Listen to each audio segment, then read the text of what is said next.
IPL 2024 ఎడిషన్లో CSK జట్టుకు Delhi capitals జట్టు ఓటమిని రుచి చూపింది.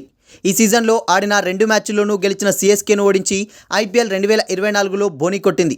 తొలుత 191 పరుగులకు 5 వికెట్లు కోల్పోయి చేసిన ఢిల్లీ క్యాపిటల్స్ ఆ తర్వాత చెన్నై సూపర్ కింగ్స్ను 171 పరుగులకే కట్టడి చేసింది. ఈ మ్యాచ్ ద్వారా రిషబ్ పంత్ రీఎంట్రీ తర్వాత తొలి హాఫ్ సెంచరీని నమోదు చేశాడు.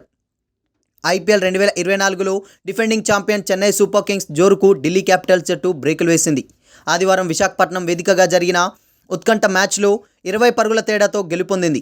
ఈ మ్యాచ్లో తొలుత బ్యాటింగ్ చేసిన Delhi capitals captain Rishabh Pant half సెంచరీతో రాణించడంతో నిర్ణీత ఓవర్లలో 191 పరుగులు చేసింది.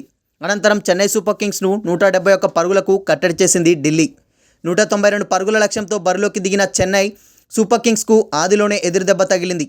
ఓపెనర్లు రుతురాజ్ గైక్వాడ్ 1తో, రచిన్ రవీంద్ర 2 పరుగులతో సింగిల్ డిజిట్కే అవుట్ అయ్యారు. దీంతో సీఎస్కేకు పరుగులు రావడం కష్టమైంది. అజింక్య రహానే 30 బంతుల్లో 45 రన్స్తో రాణించడంతో సీఎస్కే పోటీలోకి వచ్చింది.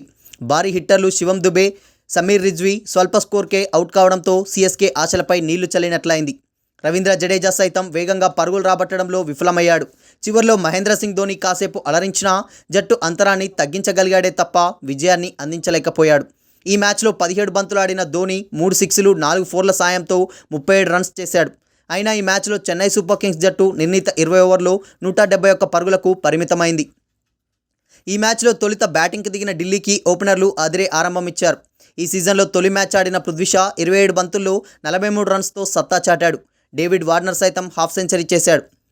ఈ మ్యాచ్ ద్వారా ఢిల్లీ క్యాపిటల్స్ కెప్టెన్ రిషబ్ పంత్ ఫామ్లోకి వచ్చారు. 31 బంతుల్లోనే హాఫ్ సెంచరీ స్కోర్ను చేశారు.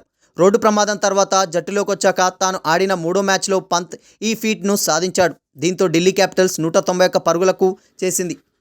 కాగా ఈ సీజన్లో చెన్నై సూపర్ కింగ్స్ జట్టుకు ఇది తొలి ఓటమి. ఆర్సీబీ, గుజరాత్ టైటాన్స్ను ఆ జట్టు ఓడించింది. ఇక ఢిల్లీ క్యాపిటల్స్ జట్టు పరిస్థితి ఇందుకు భిన్నంగా ఉంది. వరుసగా 2 మ్యాచ్లో ఓడిన డీసీ ఈ మ్యాచ్లో గెలిచి ఈ సీజన్లో తొలి విజయాన్ని నమోదు చేసింది.